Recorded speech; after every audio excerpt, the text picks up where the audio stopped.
Hello et bienvenue dans une nouvelle vidéo. Aujourd'hui, comme chaque mercredi, on fait une partie de palette roulette.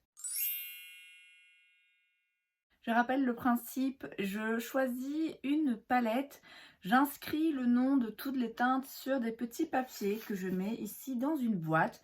J'en tire au sort 5 ou 6 et les teintes que je tire au sort, je dois les utiliser pour créer un look sur mes paupières qui soit cohérent et un minimum joli. La palette que j'ai choisie aujourd'hui, c'est la palette Jack Hill en collaboration avec Morphe.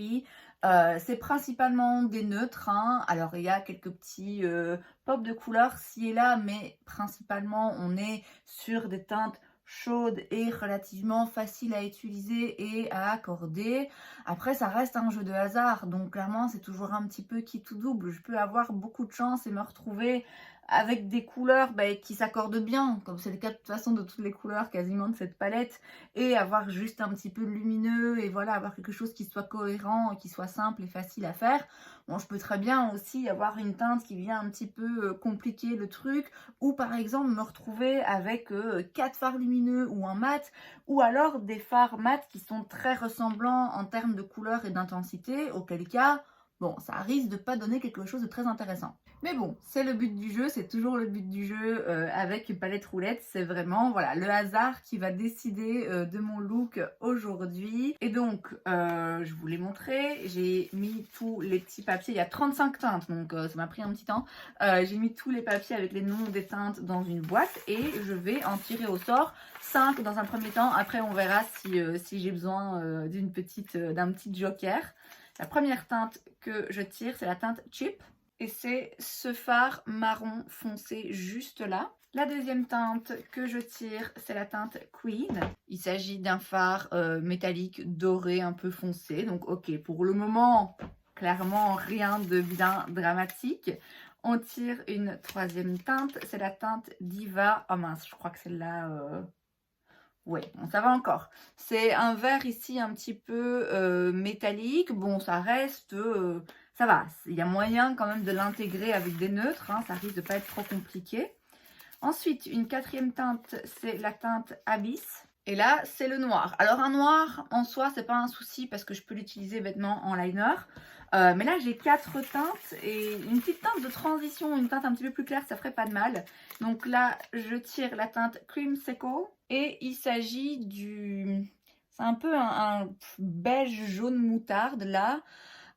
Donc du coup, ça nous donne en mat le jaune moutarde ici, le brun là très foncé et le noir. Et en lumineux, on a le vert et le doré. Le doré n'est pas aussi clair que ce que je l'aurais aimé. Mais ouais, écoutez, je suis pas sûre que ça va donner quelque chose d'hyper spécial. Mais on va essayer de faire quelque chose un minimum cohérent et joli. Donc j'ai mis un petit peu de ce qui me restait d'anti-cerne sur mon éponge, sur mes paupières. Et j'ai aussi mis un tout petit peu de ma poudre Kosas que j'ai utilisée aujourd'hui.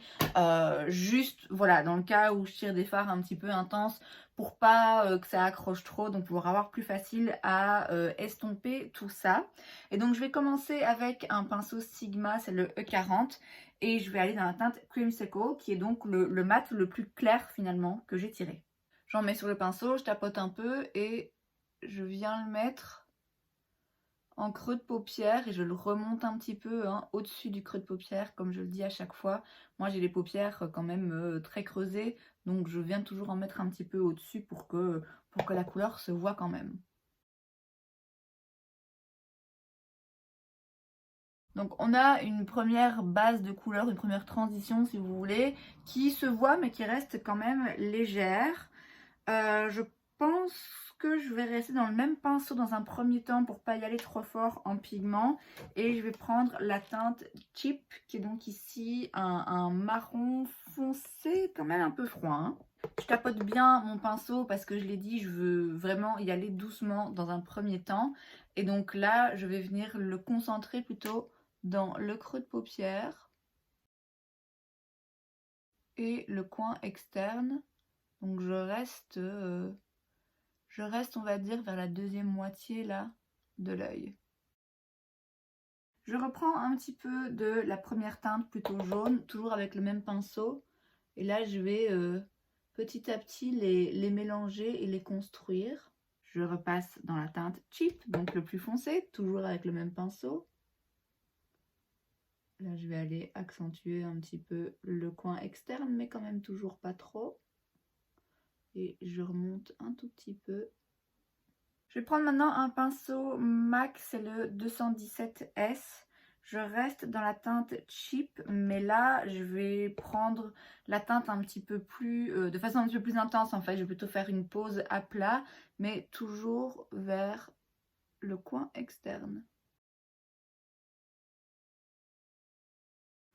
Et j'hésite pas, une fois que j'ai déposé le plus gros de la couleur, à l'estomper vers l'extérieur, vers le haut, vers l'intérieur, mais vraiment quand la majorité du pigment est retiré du pinceau en fait.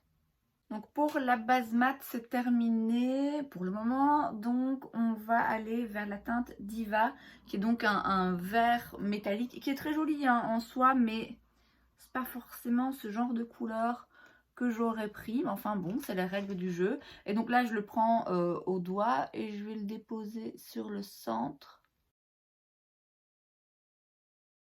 Je reste comme ça pour le moment. Je vais venir le travailler après. Je reprends maintenant mon pinceau MAC et là, je reprends un tout petit peu de la teinte Cheap pour venir bien la mélanger ici avec le vert vers l'extérieur.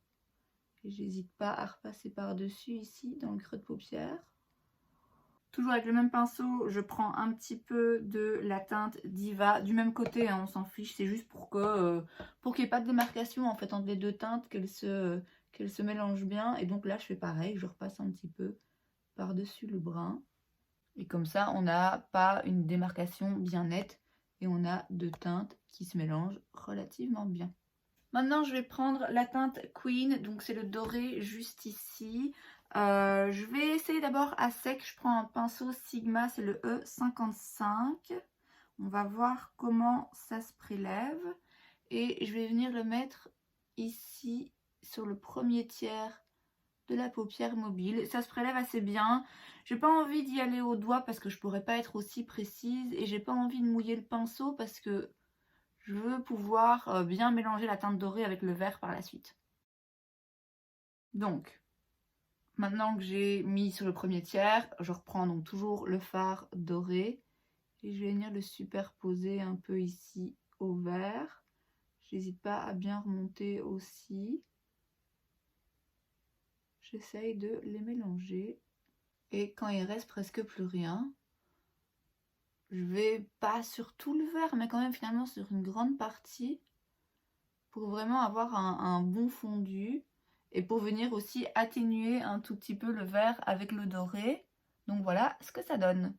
Il nous reste le fard noir ici, Abyss. Et donc pour ça, je prends un pinceau E65 de chez Sigma. Donc un petit pinceau liner. Hein, et bah, je vais l'utiliser sans surprise en liner.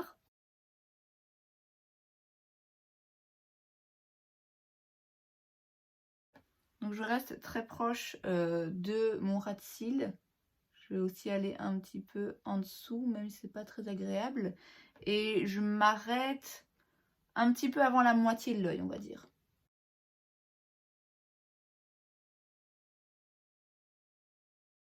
Je vais quand même travailler un tout petit peu le ras de cils inférieur. Je reprends le pinceau E55 de chez Sigma, je le frotte un peu.